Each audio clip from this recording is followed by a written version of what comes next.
नमस्कार, मैं हूं आरजू अंसारी और आप देख रहे हैं राष्ट्रीय जगत विजन न्यूज। छत्तीसगढ़ भू संपदा विनियामक प्राधिकरण यानी रेरा के कामकाज और चेयरपर्सन संजय शुक्ला की कार्यप्रणाली को लेकर केंद्र सरकार ने सख्त रुख अपनाया है।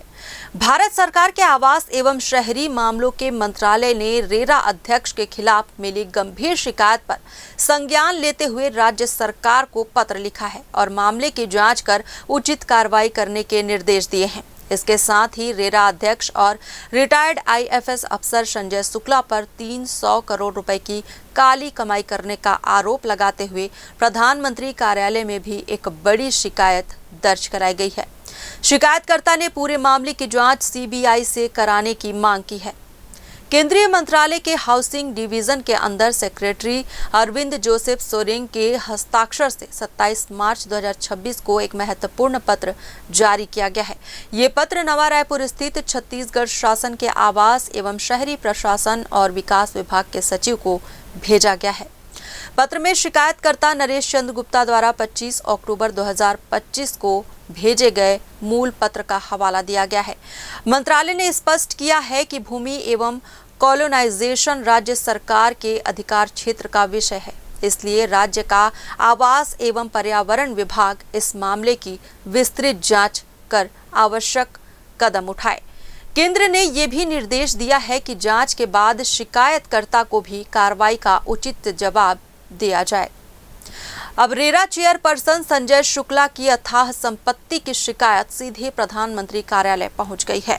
वहीं बीजेपी के वरिष्ठ नेता और अधिवक्ता नरेश चंद्र गुप्ता ने प्रधानमंत्री नरेंद्र मोदी, गृह मंत्री अमित शाह और सीबीआई को गोपनीय चिट्ठी भेजी है, जिसे पीएमओ ने दर्ज कर आगे की कार्रवाई के लिए भेज दिया है।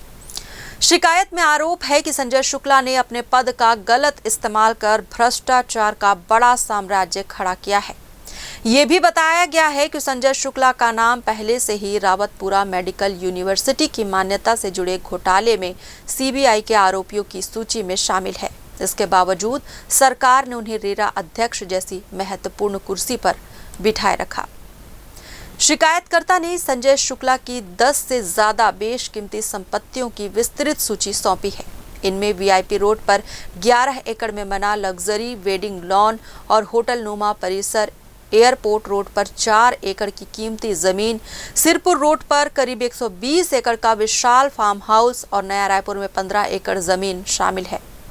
इसके अलावा ring road number 2 Kabir Nagar में 9 एकड़ की प्लॉटिंग, माना थाना क्षेत्र में 4 एकड़ जमीन, सदानी दरबार के सामने 14 एकड़ की प्राइम लोकेशन वाली जमीन, सिविल लाइन में 5000 वर्ग फुट का बड़ा प्लॉट, मॉल श्री विहार में आलीशान डुप्लेक्स मकान और हाउसिंग बोर्ड कॉलोनियों में डुप्लेक्स मकान शामिल है।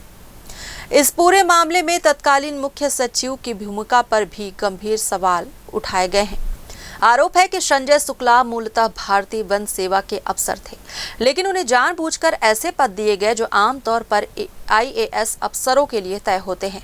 इन अफसरों का भ्रष्टाचार करने का तरीका बेहद शातिर था। ये पहले किसी इलाके में कम दाम पर जमीन खरीदते थे और फिर अपने रसूख का इस्तेमाल कर ठीक उसी इलाके में सरकारी हाउसिंग प्रोजेक्ट घोषित करवा देते थे।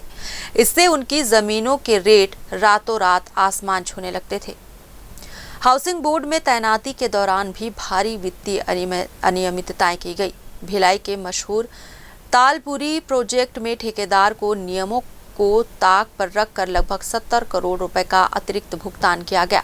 आरोप है कि इसके बदले में करीब 20 करोड़ रुपए की रिश्वत ली गई। शिकायत के बाद ये भी चौंकाने वाला खुलासा हुआ है कि इन अफसरों के हौसले इतने बुलंद थे कि इन्होंने ईडी जैसी केंद्रीय एजेंसियों की कार्रवाई रोकने की कोशिश की और एजेंसियों के दफ्तरों की जासूसी तक कराई। छापों पर नजर रखने के लिए बाकायदा ड्रोन उड़वाए गए। संजय शुक्ला के कार्यकाल में रेरा की कार्यप्रणाली पर लगातार सवाल उठते रहे हैं। रेरा का मूल उद्देश्य पर खरीदारों को बिल्डरों की धोखाधड़ी से बचाना है, लेकिन आरोप है कि प्राधिकरण बिल्डरों के प्रति नरम रुख अपनाता रहा।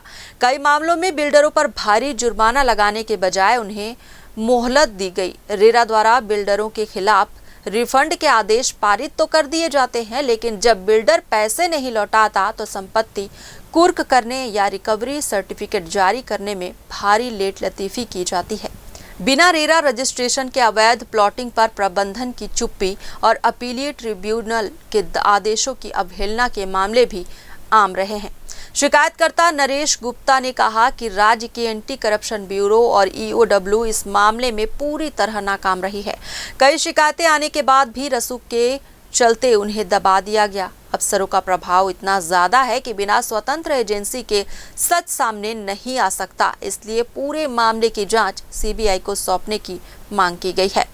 केंद्र सरकार के पत्र के बाद अब राज्य के आवास एवं पर्यावरण विभाग पर इस वीवीआईपी शिकायत पर निष्पक्ष जांच बैठाने और कड़ी कार्रवाई करने का भारी दबाव बढ़ गया है।